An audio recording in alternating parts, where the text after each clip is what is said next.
ইফতারের কিছুক্ষণ পরই আসলে এরকম একটা কন্টেন্ট করতে হবে, এরকম একটা আলোচনা করতে হবে, সেটা আসলে চিন্তার বাইরে ছিল। মাহমুদুল্লাহ রিয়াদ অবসরে যাচ্ছেন। মাহমুদুল্লাহ রিয়াদ আর বাংলাদেশের হয়ে কখনোই মাঠে নামবেন না।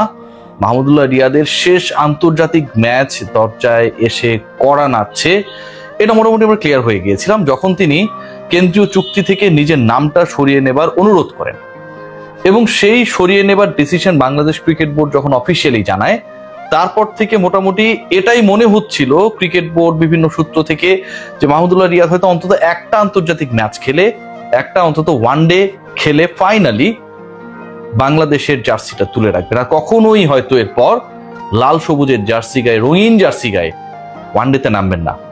কিন্তু সেই স্পেকুলেশন, চিন্তা ভাবনা, আইডিয়া কোনো কিছু আসলে মিলল না। মাহমুদুল্লাহ রিয়াদ ফাইনালি আন্তর্জাতিক ক্রিকেট থেকেই চিরতরে অবসর ঘোষণা করলেন আজকের এই দিনে।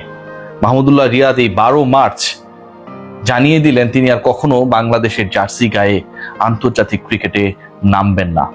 নিধাস ট্রফিতে সেই টান টান উত্তেজনার ম্যাচে যে ক্রিকেটার, যে ম্যাচটা বাংলাদেশ হেরে যাচ্ছে, হেরে যেতে পারে, যেই ম্যাচকে কেন্দ্র করে বাইরের যে ড্রেসিং রুম, আম্পায়ার, ক্রিকেটার, দু দলের চোখ রাঙানি উপেক্ষা করে টানা 2-6 মেরে বাংলাদেশকে জিতিয়ে দিতে পারেন মাহমুদুল্লাহ রিয়াদ, সেই মাহমুদুল্লাহ রিয়াদ আর কখনো কখনো কোনো ফরম্যাটেই বাংলাদেশের জার্সিতে নামবেন না। যে মাহমুদুল্লাহ রিয়াদ চ্যাম্পিয়ন্স ট্রফিতে সাকিব আল হাসানের সাথে বাংলাদেশের দ্রুত 4 উইকেট চলে যাবার পর সেই অনবদ্য পার্টনারশিপটা করেছিলেন, বাংলাদেশকে জেতাতে অসাধারণ ভূমিকা পালন করেছিলেন, নিউজিল্যান্ডের বিপক্ষে বাংলাদেশকে সেমিফাইনালসে তুলেছিলেন, ফাইনালি বাংলাদেশের best ever achievement in ICC ইভেন্টসের সাক্ষী করেছিলেন, সেই মাহমুদুল্লাহ রিয়াদ আর কখনো লাল সবুজের জার্সি গায়ে, ওয়ানডে জার্সি গায়ে মাঠে নামবেন না।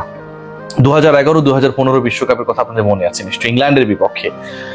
সেই ইংল্যান্ডের বিপক্ষে ম্যাচে আমি উইটনেস ছিলাম, আমার কাভার করা প্রথম বিশ্বকাপ দেশের বাইরে, যে বিশ্বকাপে এডিলেড ওভালে কি এক শতক, বাংলাদেশের দ্রুত 3 উইকেট চলে গেছে, সেখান থেকে বাংলাদেশের ঘুরে দাঁড়ানো Mahmudullah Riyad, he became the first ever centurion in ICC event for Bangladesh.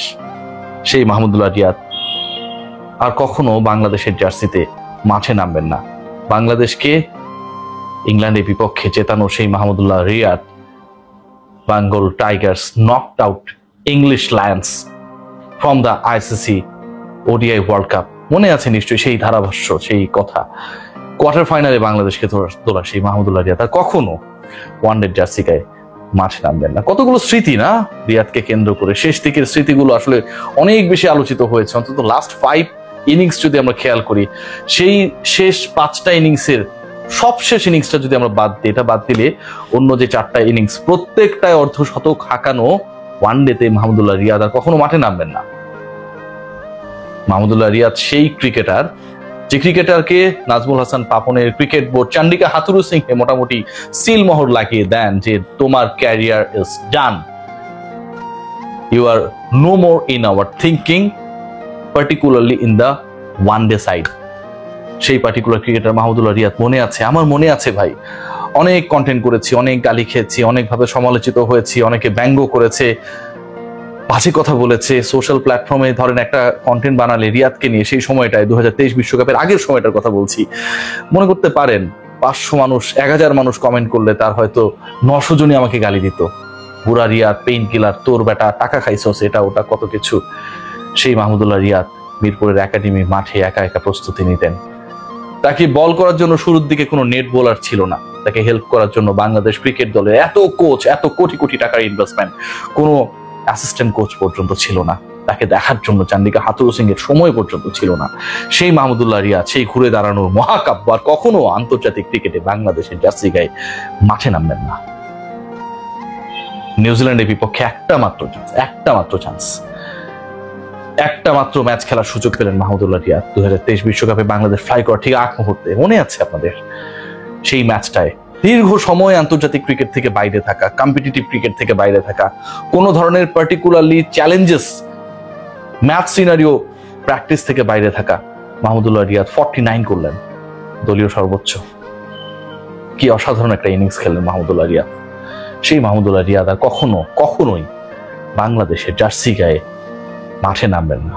Mahmudullah রিয়াদের পারফরমেন্স এখন যেন ধ্রুব তারার মতো আমাদের দেখবে, আমাদের ক্রিকেটকে দেখবে, মিটিমিটি করে হাসবে, আর তার অবদান মনে করে আমরা আকাশে তাকিয়ে দেখবো Mahmudullah Riyad what actually you did in your career. আর কখনোই তুমি মাঠে নামবেন না।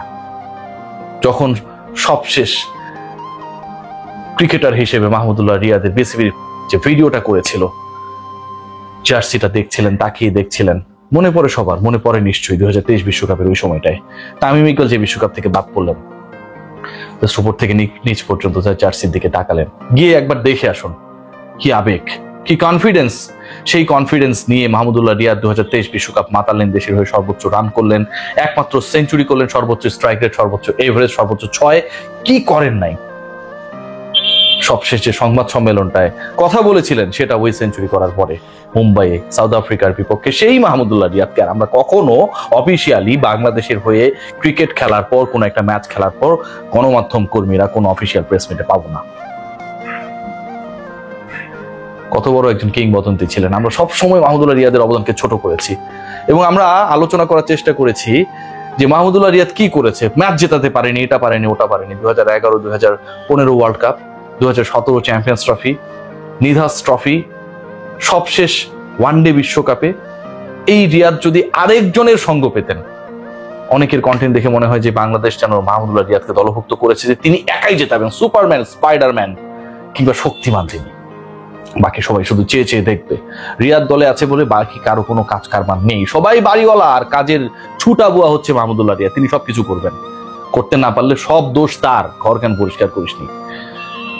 এই যে টেন্ডেন্সি আমাদের গণমাধ্যম থেকে শুরু করে সবার রিয়াদের ব্যাপারে, সেই মাহমুদুল্লাহ রিয়াদ আর কখনো আমাদেরকে এইভাবে নতুন করে তাকে সংজ্ঞায়িত করার জন্য, তাকে অপমান করার জন্য, ছোট করার জন্য সুযোগ দেবেন না, কারণ তিনি আর কখনোই বাংলাদেশ হিসেবে খেলতে নামবেন না। এই ভিডিওটা যখন করছি অনেক বেশি আবেগে, অনেক স্মৃতি আসলে আমার মাথায় ঘুরছে। রিয়াদ ভাইকে নিয়ে আসলে বলার কিছু নাই। একটা সময় আমি যখন ইন্ডিভিজুয়ালি আমার কাজ শুরু করলাম, আমার তখন মনিটাইজেশন পর্যন্ত ছিল না, জানেন, এই গল্পগুলো আসলে বলা হয় না। আমার ফেসবুক, ইউটিউব, আমার কোনো কিছুর মনিটাইজেশন ছিল না। আমি 71 ছেড়ে দিলাম, আমার সাথে 3-4 জন ছেলে কাজ করে, আমার জমানো কিছু টাকা ছিল, সেটা দিয়ে আমি হয়তো তাদের স্যালারিটা দেওয়ার চেষ্টা করতাম। খুব ভালো রাখতে পারতাম সেটা না, নিজে খুব ভালো থাকতে পারতাম, আমার তো ইনকাম নেই সেটাও না। রিয়াদ ভাই ওই সময় 2023 বিশ্বকাপে দলে থাকা না থাকার ইস্যু, প্রত্যেকটা দিন আমি কন্টেন্ট করতাম। অনেক অনেক ইস্যুস ছিল যেগুলো আসলে রিয়াদের তুলনায় অনেক বেশি আলোচিত ছিল, যে কন্টেন্টগুলো আমি চাইলে করতে পারতাম সেই মুহূর্তে। বাট আমি রিয়াদ ভাইয়ের পাশে থাকার চেষ্টা করেছি আমার দায়বদ্ধতা থেকে। আমার কাছে মনে হয়েছে দ্য থিংস আর হ্যাপেনিং, সেগুলো আসলে অন্যায় তার সাথে। সেই মাহমুদুল্লাহ রিয়াদকে নিয়ে কখনো আমারও কন্টেন্ট করা, ঝগড়া করা হবে না। You are a great sportsman. বাংলাদেশের ক্রিকেটে অসাধারণ একটা ব্যক্তিত্ব। কত বিতর্ক, কত সমালোচনা, কত ফেসবুক ঝড়, কখনো কোনো উল্টাপাল্টা কমেন্ট, সংবাদ সম্মেলন, কারো উপর আক্রমণাত্মক হয়ে যাওয়া, নাথিং হ্যাপেন্ড। রিয়াদ ভাই, you will be alive forever in our heart. A great care. সবাই ভালো থাকবেন। We miss Mahmudullah Riyad a lot.